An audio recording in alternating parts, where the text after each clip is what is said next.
Hello guys, it's me, Cheese Poppy here with a brand new video. Today's video is the advice for new players on DVD video.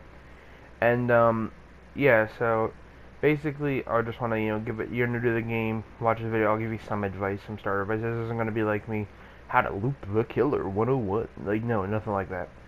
This is basically just like giving you some advice, help you start out a little bit. So I guess I'll start off with some killer advice. The killer, the version of the game, or not say version, the part of the game I find more fun, honestly. I find being killer a lot more fun than being a survivor. So, yeah, so here's some advice for killer. I know now you can pretty much just, there's no real skill gap to getting a good killer, like one of the top killers. You could literally just, like, buy them. So, like, obviously you don't have to do this, but I really recommend, like, playing a killer who is considered bad by the community. Now, mind you, what the community thinks usually is fucking worth dog shit, because this community has a really bad dogma going on, where they hear one thing from a few notable people and keep, spinning it around. But, play as a killer who isn't the greatest. Like, I would say, for example, Trapper, who he's a little bit, his setup's really slow and all that, and you have to hope a survivor runs into a trap, which they actually do quite often, to be honest with you. I would recommend playing a killer like that, or another killer who isn't the greatest, so that when you play a good killer, you already know, like, use the bad killers to learn the fundamentals of how to play killer. So then, when you play a good killer, you already know what you're doing, you already have a bit of a head start going. Now for the survivor advice, for this, it's going to be divided into, like, two mini parts. If you're running something called solo queue, or if you're running a Swift, which is you and a bunch of your friends. Now, solo queue is a very, very annoying fucking thing, because it's very, I don't say difficult, but it's a real pain in the ass, basically. Because, obviously you can't communicate with your teammates that you randomly queue up with in game chat, and on console there is no work chat to type into, and even that's after the game's over, so basically you have to just, like, use hand signals in the game, like pointing and telling them to come over, which can still not really help a whole lot. But, you can kind of work around it, but not very well, I must add. But a Swift, or, running into the game with your buddies, basically, you can win, not easier, but it makes certain things a lot easier, because you can communicate, especially if you're on a call and, say, a PlayStation party, Discord call, or whatever Xbox has. I don't know what Xbox has. Party chat, I assume. And then, run into this. And, one person is, like, two people run off and do, hopefully everyone does a gen, but, obviously in an ideal world, how it would be, but let's be honest, it often doesn't happen. So, the majority of you doing the objective generators, and one of you, I don't know, either looping the killer or some other objective you have that game. And also, you can actually run pretty good builds. Like, one person runs a build for getting gens done, bring in perks like Prove Thyself, which is a Dwight Fairfield perk, which makes gens go a lot faster when more than one person's working on them. And, Dwight also has a lot more, like Bond, for example, from Dwight. I mean, you can see the auras of your fellow survivors if they're nearby. And Leader, if he's just in the general vicinity, any other survivor does most things a lot faster. So I must warn, especially if this video is seen by newer players, is the DVD community can be a very toxic monster sometimes. So, like, if you're, like, say you're on the complete opposite side of the map and one of your teammates gets hooked, and then they're all complaining at you for not unhooking the guy when you're literally nowhere close to him. Meanwhile, they're all close to him. Or, you're not doing a gen at this exact second, so they say you're throwing the game out, which just means you're garbage, which is fancy talk for trash.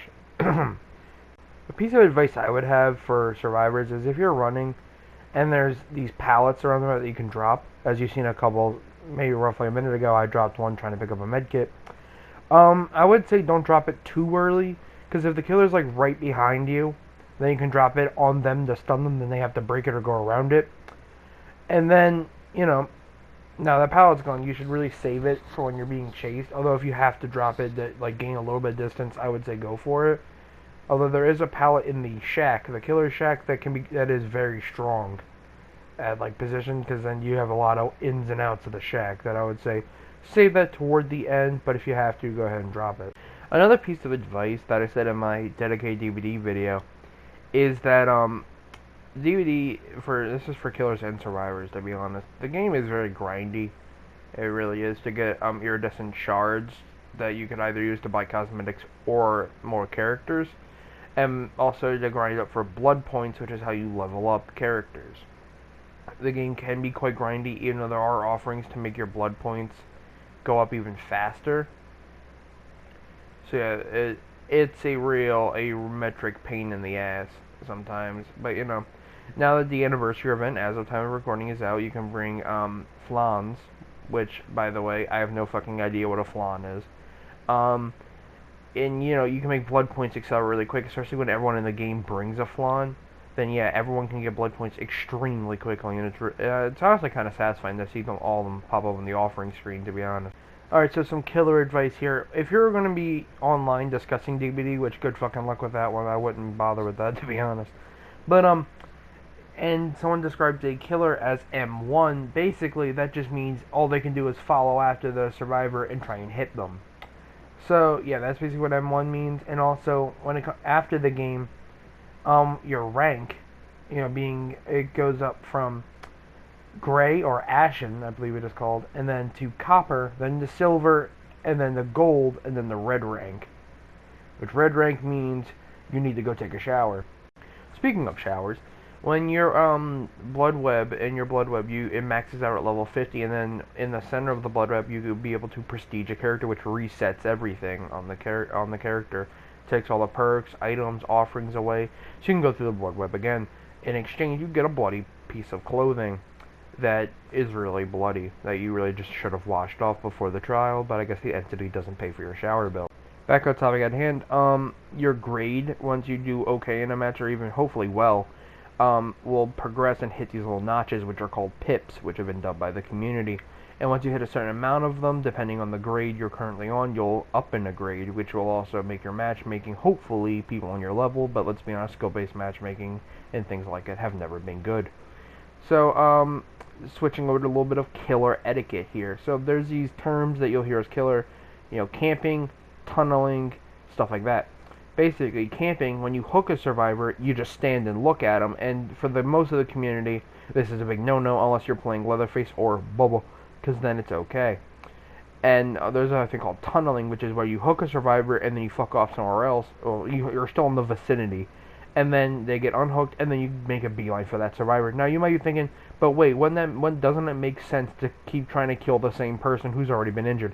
Yes, it does make a lot more sense, but it's really a dick move, because it's not really fun. You're sitting there probably thinking, man, DBD seems like a game where I'm supposed to care about other people's fun more than my own. And you'll be absolutely right. Or you could ignore all this etiquette, you know, camping and tunneling, and just do that anyway, but then you probably get a racial slur by a guy who hasn't seen the sun in about 3 days.